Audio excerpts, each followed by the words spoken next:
It was too bad things didn't go the way you thought they would. You assumed you could just file those divorce papers, disappear, and be done with it. But everything changed the moment my father-in-law was admitted to the hospital. My husband's true colors surfaced quickly. "We're going to split his inheritance," he said, his voice cold. "You won't be getting a cent. There's no money for a wife who can't even manage her own household." I was speechless. Later, when I went to City Hall to start the divorce process, I uncovered something even more shocking. My name is Nancy, a 24-year-old housewife. My husband Tom is 40. We were what people like to call a May-December romance, but our relationship was far from a dreamy love story. There was no whirlwind courtship like in the movies. Our marriage wasn't the product of passion, it just sort of happened. I had been working for Tom's father at his construction company, and for reasons I still don't fully understand, the company president took a liking to me. Before I knew it, he was insisting that I marry his son. Tom, who was expected to take over the company, wasn't exactly swimming in marriage prospects.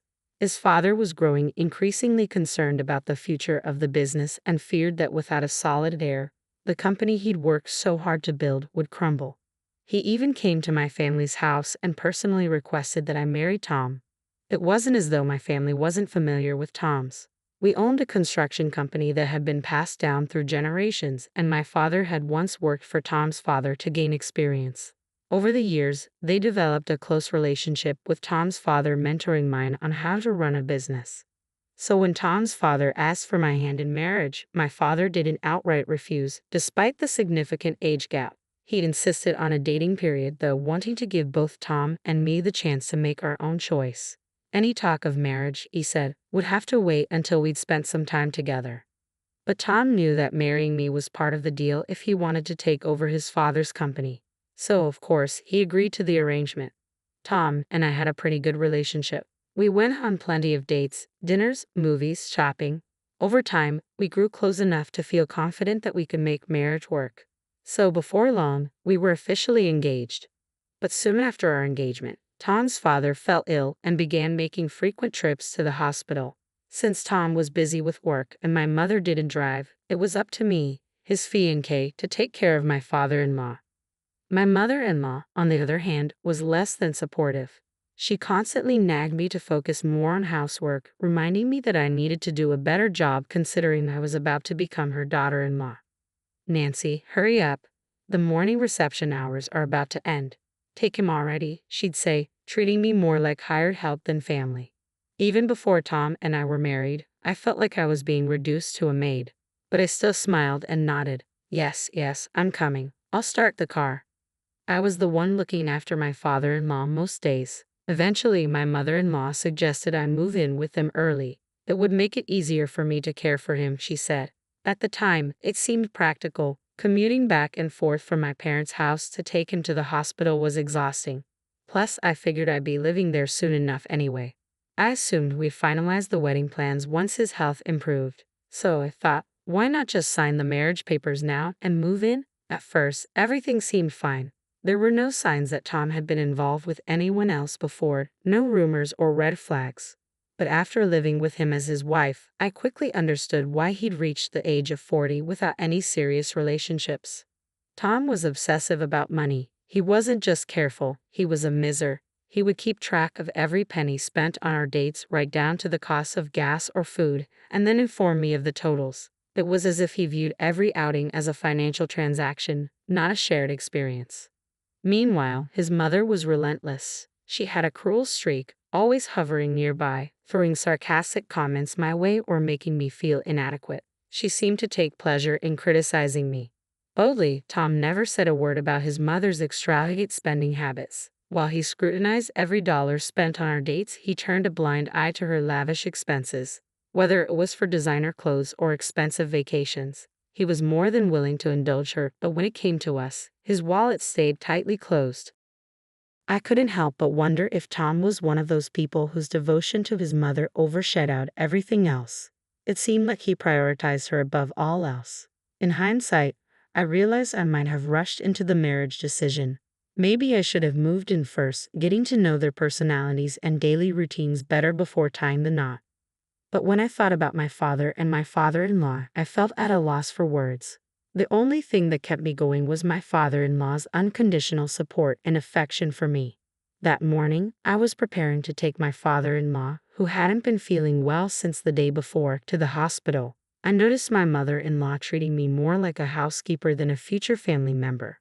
"Nancy, have you made breakfast yet? The way you cleaned yesterday was unacceptable. Hurry up and get it done," she snapped. She barely moved from her spot in front of the television, where Tom sat beside her, passively watching the screen. "I'm sorry, but I don't have time right now. I need to get your husband to the hospital," I explained. "Oh, well, shouldn't you have gotten up earlier? I need to go out as well. Make us breakfast before you leave," she replied dismissively. I was baffled. Did they expect me to handle everything while they lounged around, seemingly indifferent to the well-being of their husband and father? "Father-in-law, please hold on for just a moment. I'll be done soon," I said, trying to balance my responsibilities. I rushed to prepare breakfast and served it to Tom and my mother-in-law. Once I finished, I went to my father-in-law, trying to help him get up. "I'm sorry for making you work so hard. I owe your father an apology, too," I said, feeling the weight of the situation. Just then, my father-in-law collapsed. My heart raced as I looked at him in horror, while Tom and my mother-in-law continued eating breakfast as if nothing had happened. I immediately called for an ambulance, my mind going blank until I finally heard the sirens approaching. When the ambulance arrived a few minutes later, Tom glanced at me and said, "Sorry, Nancy, but I have to leave. Handle the rest and please lock up when you're done." With that, they left, leaving me alone with my father-in-law. At the hospital, he regained consciousness and was admitted after the necessary procedures. By the time the doctors finished explaining everything, it was already dark. As I sat beside him, he looked at me with weary eyes. "If something happens to me," he said softly, "I want to leave you something, Nancy. It's my way of apologizing for making you endure my ungrateful son and wife. I realize now that I've been so focused on work that I didn't see what was happening at home." His words were a painful acknowledgement of the situation I was trapped in. Just then, I heard someone clear their throat at the door. Tom and my mother-in-law entered, approaching me with concerned expressions. "How's he doing?" Tom asked, his voice lacking genuine concern. I reassured them, "He'll be fine. He just needs to rest for a bit. He should be out of the hospital soon." I explained to Tom and my mother-in-law what the doctor had said. Tom clicked his tongue, and it seemed my mother-in-law was visibly disappointed, though it might have been my imagination. A few days later, as I was preparing to visit my father-in-law, Tom and my mother-in-law handed me a paper. "Fill this out and take it to the government office," Tom instructed. The form was lined with green rules and clearly marked as a divorce decree. Tom had overheard our conversation in my father-in-law's hospital room and said, "My father planned to give you part of his inheritance, but we've decided you won't see a penny. Isn't this what you wanted all along, to marry someone so much older? Your plan didn't work out, so go file for divorce. We want nothing more to do with you." He cursed me angrily, and I was left in shock. What? I could barely comprehend what he was saying. "I wasn't expecting this. Just go to the government office, Tom. My father and I will divide his inheritance equally. There's no one else to share it with. There's no money for a wife who can't even manage her own housework." The cruelty of his words was overwhelming. My father-in-law was set to be discharged from the hospital soon, but it felt like Tom and my mother-in-law were already planning as if he were dead. The thought was terrifying. How could they be so heartless? "He's your family. He's not going to die. He'll come home and get better," I protested. "And don't accuse me of wanting the inheritance. That's not my intention. I never wanted this marriage in the first place." Determined to end the situation, I rushed to the municipal office to file the divorce papers. I needed to distance myself from these people as soon as possible. But when I arrived at the office and handed in the form, the receptionist looked at me with a puzzled expression and returned the papers. "There seems to be an issue with the form," she said. "Your name doesn't match the records." I was taken aback. "What do you mean?" "That is my name," I insisted, but she maintained that it didn't match their records. This time, I was asked for my maiden name, and it did match. The official chuckled and informed me that my marriage certificate had never been submitted. In other words, we had never been legally married. He handed back my completed divorce papers. Confused and frustrated, I called my mother-in-law to find out what had gone wrong. She responded nonchalantly, Oh, I completely forgot I had it all this time. I didn't believe her. She had always lacked common sense and had mistreated me because I was her daughter-in-law.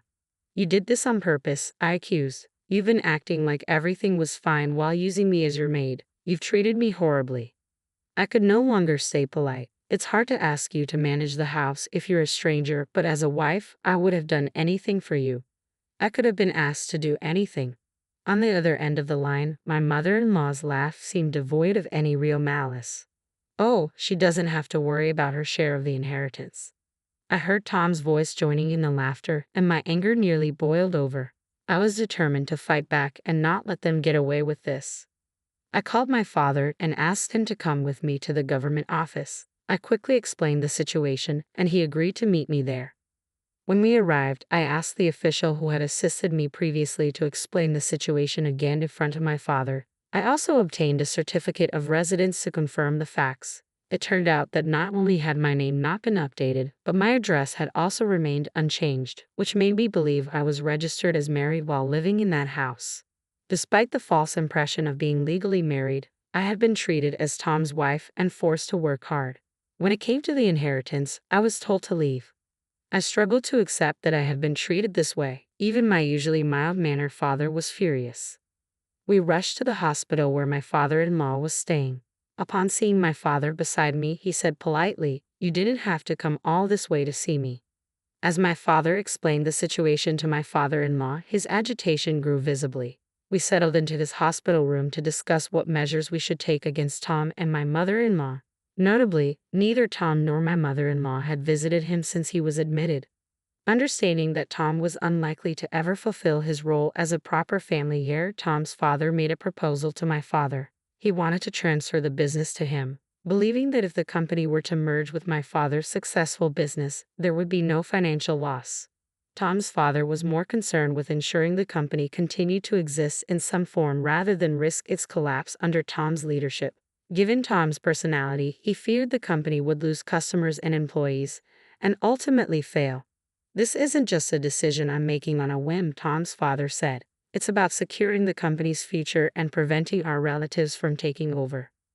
With that, he laughed and announced his divorce. "She's so obsessed with money that she's spending all her time in luxury while neglecting her husband. She deserves this."